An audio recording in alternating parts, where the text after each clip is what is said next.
How do you think we do as Zimbabweans in building community and supporting each other? Way that we're like programmed where there is a competitiveness. Like there's only room for one person. You have migration trauma, I have migration trauma. It's affecting how we're relating in the household, how we're relating in community, workspaces, all that kind of stuff. But we're not having the conversation. Even though we can watch like 20 rom-coms with 20 different white chicks, for us it's like that one actress, you know, that we all know, that one musician we all know.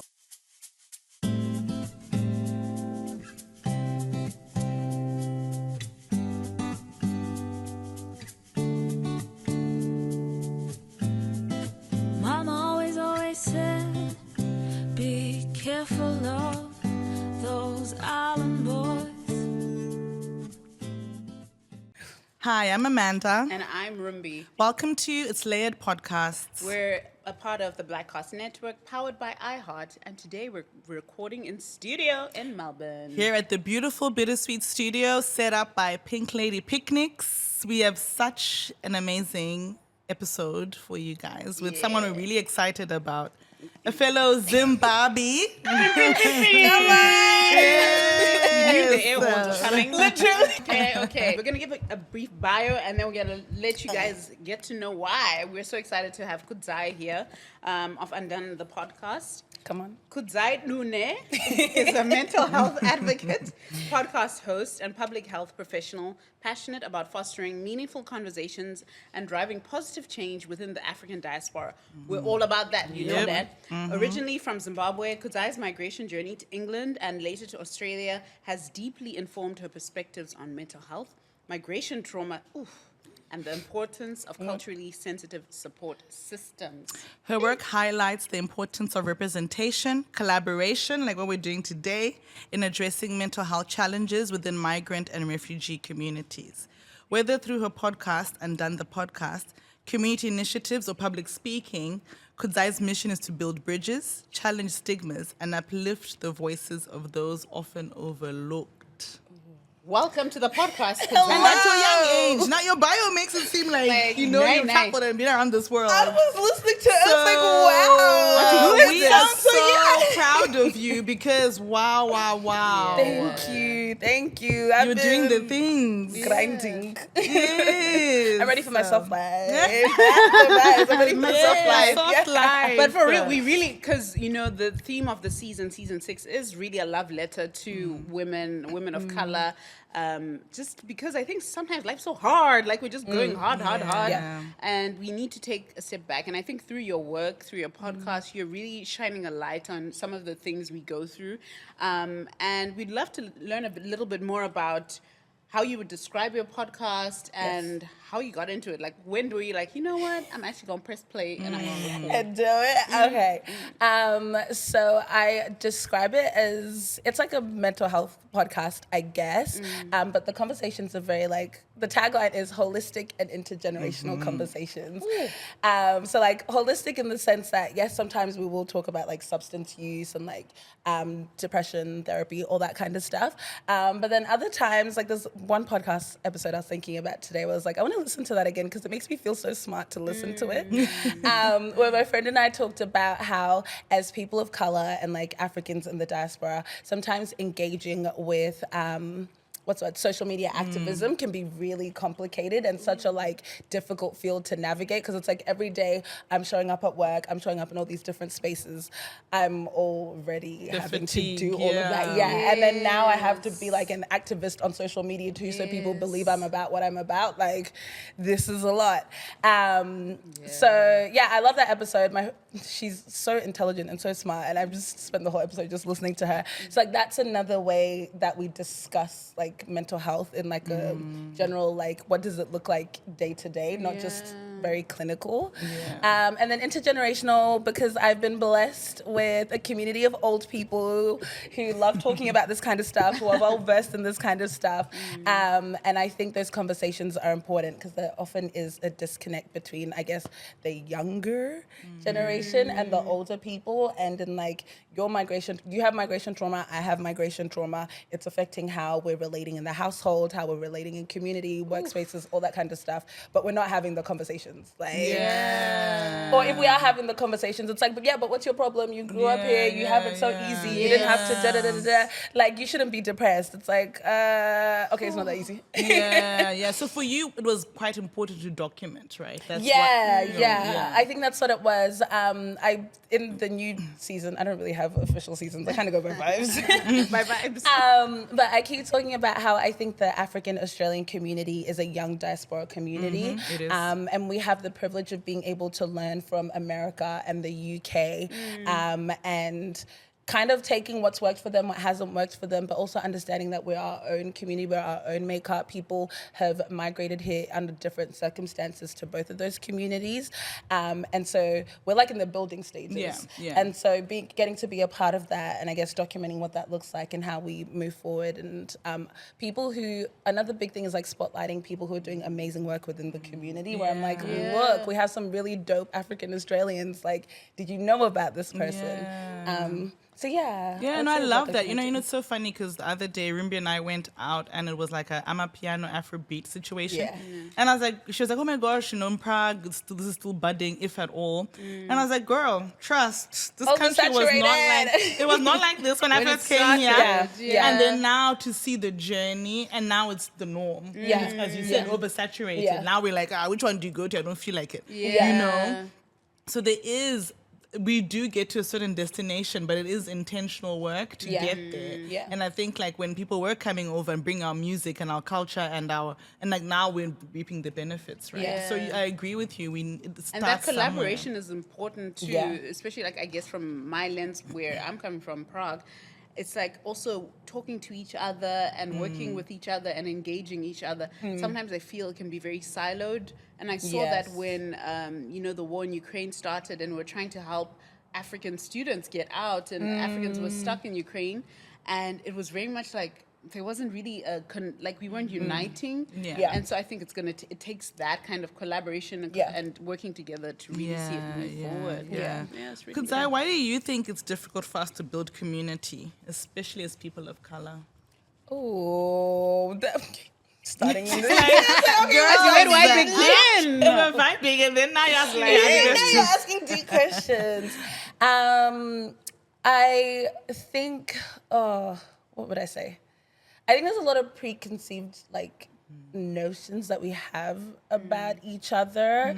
Tribalism is huge. And then now you're thinking about even in terms of countries and how that plays into it. So I think that definitely plays a part. I also think we're just trying to survive half the time. People are just trying to make money, go to work, look after relatives back home if that's what they're doing. People are trying to survive. So then it does the whole Maslow's hierarchy of needs, where it's you're just trying to take care of your basic things before you get to this other stuff, like community, what. But not realizing that community also is very important and it helps you holistically. For me, it was when I watched the documentary on the Blue Zones and how, and I read Ikigai, a book around, essentially having a whole and fulfilled life. It talks about how integral community is. And, we grew up where it was naturally a thing. We had community, right? You'd go kumusha, you'd see grandparents, you see your cousins. And then as we've dispersed and become the diaspora and gone to different places, it's less of that, right? But you have to be intentional about building community because what, the documentary and the book highlighted was that is how you live well and longer, because these older people in these blue zones have friends that they can depend on, who support them, all this thing. And it's wow, we should not underestimate that. It really helps you live a life of longevity. So also, we don't come from individualistic cultures. No. That's not what the norm was. Even when we lived in UK, I remember my parents would be like, anyway, you're going to your grandma's for school holidays. Bye. You're going to this auntie to play with your cousin for school holidays. We'll see you when you get back. That was the vibe. And then now you come here and I'm like, oh, I have one cousin here. It's pretty lonely. How best do you think we can build community as especially creatives? So we had the privilege of being on Undone the Podcast, Amanda and I. And I think we both left that recording feeling wow, you are such a great communicator, you are inquisitive, you are empathetic, and you go there because we talked about things we've spoken about before, but from a different lens, and then other aspects you managed to bring up. So you're clearly very good at this. This is basically what I'm saying. You guys should wait out for Yes. that episode. Thank you. But could you tell us like how you've gone about it, or how you think the best way to go about building community as creatives goes? I think it starts with understanding that you have your audience and you have your people. So I think there's like a poverty mindset, especially in the creative space, where people are like, no, we can't collaborate. No, we can't do this. No, I can't promote that because then like I won't have people or you're gonna. And I was like, no, everyone, even if we are doing the same Everyone thing, like eats. we're all Zim girls doing podcasts and we talk about deep things, but we have different audiences. We do it in different ways. Like there's enough food at the table.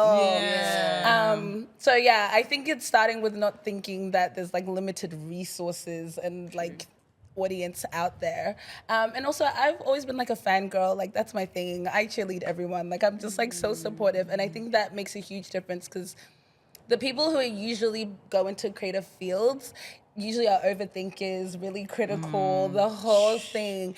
And so if you're able to see something that someone is doing and they're doing it well and you point that out and you celebrate them, like they're like, oh, like people know that you're real. And they're like, oh, like you see me like doing what I'm doing. And then it's like, oh, now I see you. And then you kind of find your people. I think the tokenism thing is real. Like we probably grew up in communities where it was like, that one is the singer, that one is and then no one else, right? And then even though we can watch like 20 rom-coms with 20 different white chicks, for us it's like that one actress, you know, that we all know, that one musician we all know. Yeah. So I think our generation has really pushed against that. That we want variety. And even if you're talking about the exact same topics, but you're going to do them naturally, going to do them in different ways. So even with us, like you reaching out, us reaching out to you, it's been such a beautiful thing for us as well. Because it's like, you know, we really do have a community and we need to, even coming here to Bittersweet Studio, the amount of other guests we had who were like, oh my gosh, think of Bittersweet Studios when you're thinking of studios. So it's like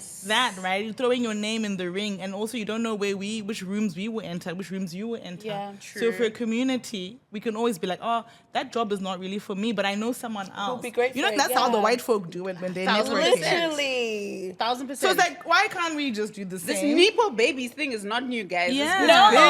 This has been happening. People stay helping each other. They'll be like, I might not be the best person for but this. I know Ningi, Don't Ningi. repost it. I have someone. Keep it offline. I have someone. I'll give you that number right already. now. Yeah. Whereas I think, it's just like a weird thing. It's like, no. And then, we get so stingy. Like, where it's like, no, I'll do it, even if you can't do it to the best of your ability. If you know you can do it, but there's someone who can do it better. Just let it go. It'll come. What's for you is for you. That's what I always say. That's what I always say.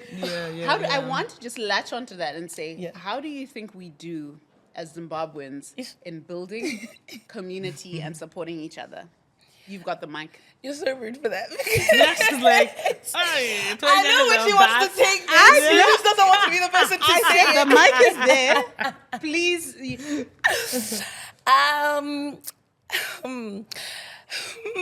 This is a sticky one. I'm like, how do I keep it politically correct?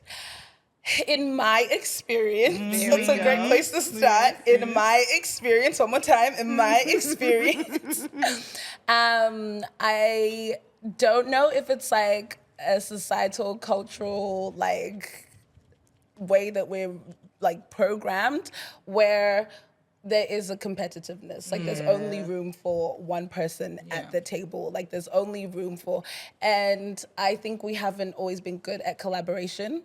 To take it there, make it deeper, because you know my layers. That's what's up. We have to consider like the societal and economic landscape that our parents were growing up in, and how I guess there was usually only room for one black person in that room or whatever. And so that's just became something that became ingrained. And then in not looking back, and being like, does this still serve me? We have this whole running analogy about like toolboxes. And it's like sometimes you also have to look in your toolbox and be like, okay, this tool was necessary for this season. Is it going to serve me in this season? Like, do I need to get rid of it? Do I need to upgrade it? What do I need to do?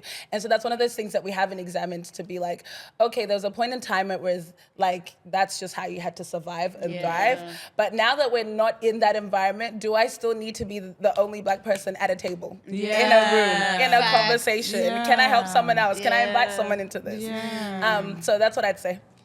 I say that because I didn't want to just throw you into the lion's den, but I say that in the work you're doing and the way you're moving in this world, you are showing that actually, guys, we can collaborate, we can work together, and actually it works a lot better when you do. Like, you know, so kudos to you. That's really, I was bringing it back. I wasn't just going to launch you out there. I wasn't leaving you out here. Not at all, not at all. How supportive were your family and friends when you started your podcast, or with any of your creative endeavors? How supportive have they been? I remember you had asked how I started the podcast. In 2020, it was a COVID podcast. And then it died. It started in 2020, stayed in 2020, and then my friends and family were like, when are you bringing the podcast back? When is it coming back? I was like, guys, it's not that simple. It's not that easy. It's a lot of work. And I think I was unsure of I had become unsure of my voice in the process. And so it relaunched at the end of 2023, actually. And I think I just knew a lot more about the direction I wanted to take it and in my voice. And so to answer your question, my friends and family were so supportive. My mum watches now that we're on YouTube, she'll put it on the TV and my sister will send me photos of my mum watching cute, man. the podcast. When I first started it, they were always the first ones to listen, or I'd let them listen before I had launched it.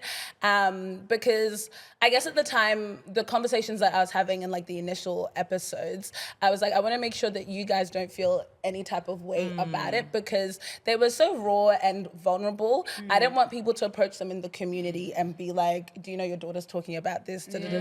I wanted them to be able to stand 10 toes on the decision I had made and be like, no, we support her, we back her. Or no, we don't agree, but that's fine. That's what she's doing. So they'd listen, they loved everything. It's not like I was having conversations we hadn't had. I always say my love for it started from the conversations we had at the dinner table, because they're both mental health nurses.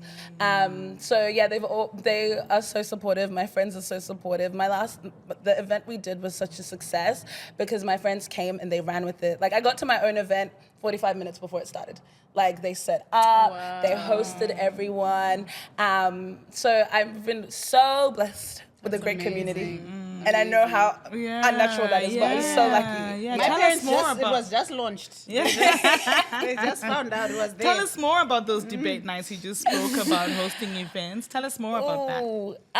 Where did that come from? So I knew I wanted to do an event. I was like, what am I going to do? What do I feel like encompasses the brand well? The podcast is called Undone. I'm like, what more than a debate? Like, it just makes sense. You get there, you hear people arguing, you leave with a different perspective. Like, this makes sense. I'm like, well, what are we going to talk about?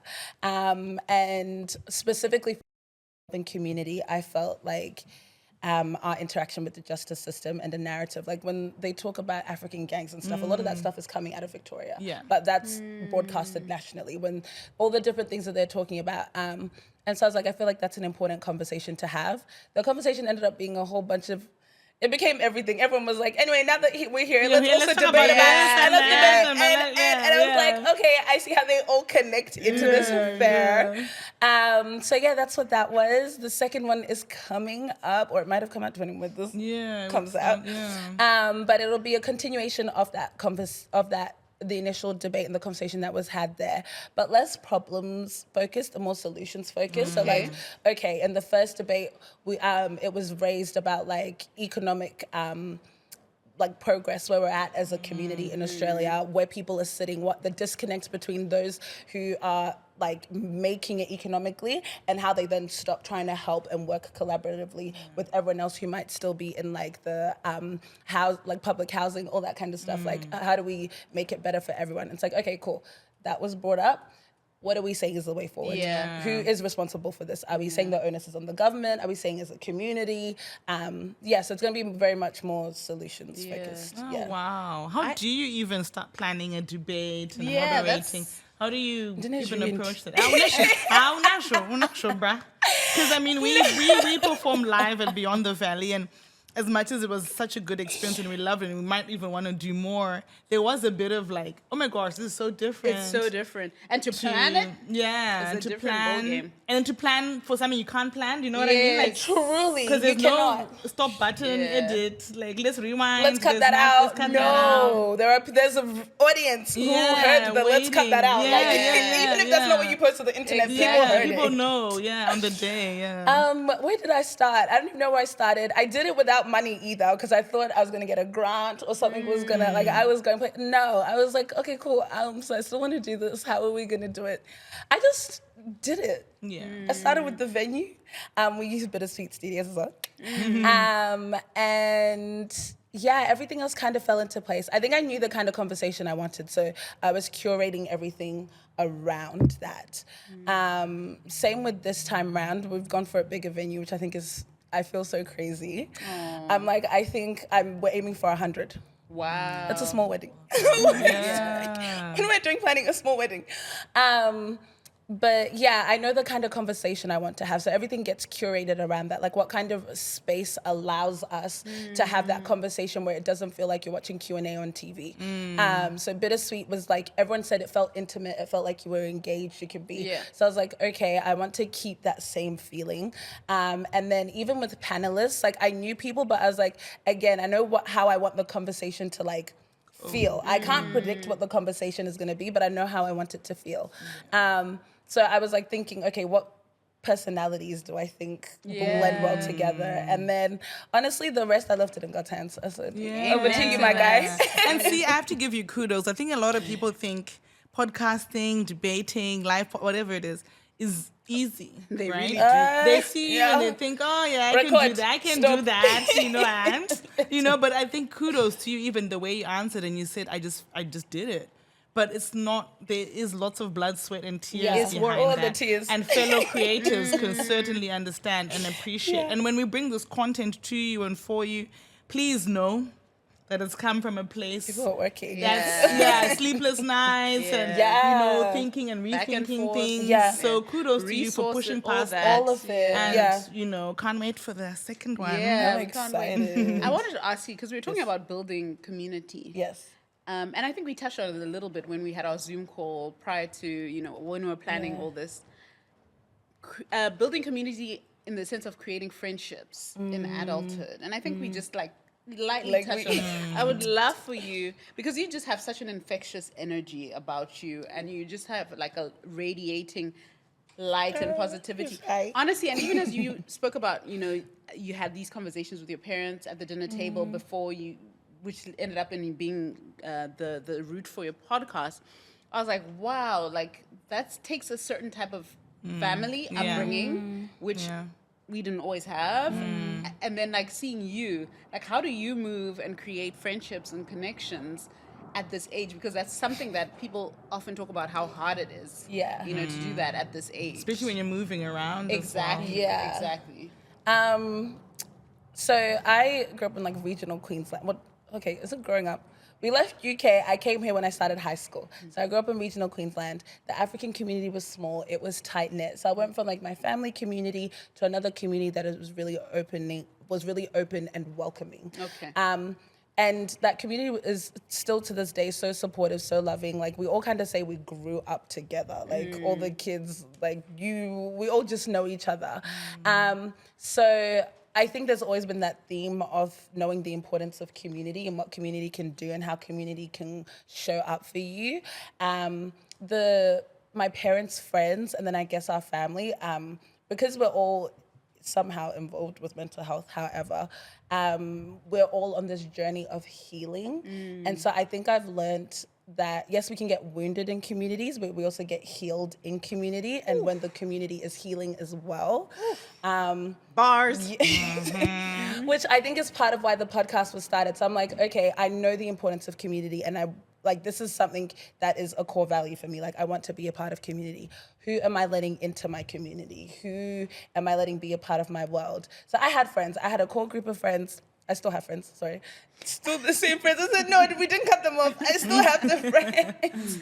But then I moved to Melbourne. I literally remember praying. I was like, God, give me the heart to want to make new friends because I'm good. Like, now that we're doing long distance, I need to focus on how to be a long distance sister, daughter, best friend. Like, I don't want to be making new friends, but I also know I need on the ground community. So, like, how do I go about that? And then I came here, and I think it was just... It's not always easy, but I think it was easy because I knew like a couple people, and I was just going to spaces that I enjoyed. Like I enjoyed poetry, I enjoyed community events, I enjoyed music stuff. I would go there. After a while, you kind of end up seeing the same people, and if the vibe vibed, you like, go with him. Yeah. Although the ones who were closest to me, Nyasha, I think you guys will do an interview with her later. I remember we met at an event, and she was like, "I've seen you before." I was like, no, I'm literally 2 months into living in Melbourne. Like, you have not seen me. And then we hung out that night. We're like at an art thing, exhibition.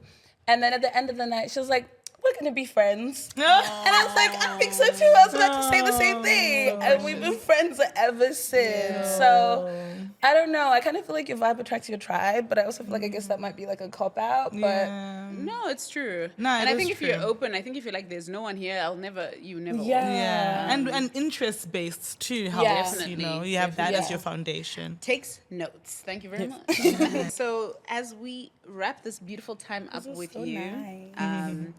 I mean, you've already talked about this debate coming up, but upcoming projects for 2025 that you want to share about your podcast, where people can find it, all the good stuff. You know, all the good stuff. Let us know.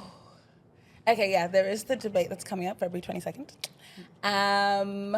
I have a couple other stuff in the works, but nothing is like set in stone yet. I'm not even one of those people that moves in silence. Okay. If you put money in my account, I can tell you because now the dream can become a reality. Like, Big fact. Should be sharing your bank details. Yeah, I'm dreaming, but I can't share anything because I don't have the resources. So if you put money in my account, I will let you know what we're working on this year. I like that. But what about the first debate? If people want to like wrap their heads around that before the second debate, where could they find that? So we are on Spotify and Apple Podcasts, and I think, because YouTube and Google became the same thing, as Undone the Podcast, on Instagram as undone.thepodcast.